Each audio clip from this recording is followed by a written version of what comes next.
আসসালামু আলাইকুম। আপনাদের সাথে আবার চলে আসলাম সকাল সকাল।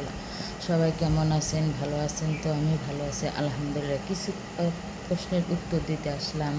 আমি যে একটা ফেসবুক পেজ খুলেছি, অনেকেই অনেক কমেন্ট করেন, খারাপ কমেন্ট, ভালো কমেন্ট। কেন এগুলো করবেন? আপনাদের কি মা বোন নাই? ভাই, এগুলা কিন্তু ঠিক না। আমিও বোন, আপনাদের ছোটো বোন হিসাবে এগুলো কমেন্ট করবেন না। ইনবক্সে আসেন, কেন এগুলো বলেন? মেসেঞ্জারে মেসেজ দেন, এগুলো অনেক বিরক্তিকর।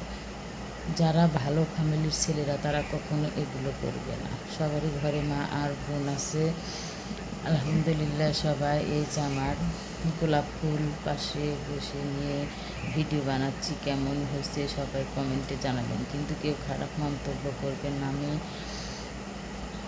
এরপরে যদি কেউ কোনো খারাপ কমেন্ট করে তার জন্য আমি অ্যাকশন নিতে বাধ্য হব। আমার বড় ভাই বলেছে, দেখো আর একবার কেউ এরকম বাজে কমেন্ট করে নাকি তার আইডি খুঁজে তাকে তখন আইনে আশ্রয় শাস্তি দেওয়া হবে। এই জন্যে আমার আজকে ভিডিওটা করা। কেন ভাই সবাই করে, সবাইকে খারাপ কমেন্ট তো কেন করেন? আপনাদের মা বোন নাই? বসে বসে সকালে নামাজ পড়ে তসবি তেলাওয়াত করে মনটা খুবই খারাপ লাগলো। তারপরে ভাবলাম যে দেখি একটু আপনাদের সাথে একটু এই কথাগুলো একটু শেয়ার করে নিই।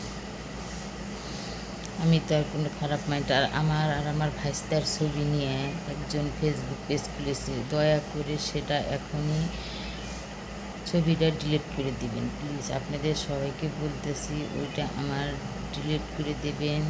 আমি কিন্তু ওইভাবে ছবিটা পোস্ট করে ভুল হয়েছে, তাড়াতাড়ি আমার ওই ছবিটা সবাই ডিলিট করে দেবেন। আমার মেয়ে দেখে তো অনেক রাগারাগি করতেছে। আমার ভাই বললো দেখি আগে, আমরা আগে অনেক দিই, তারপরে দিল সে না করে, তারপরে সেটা মুছে দেব।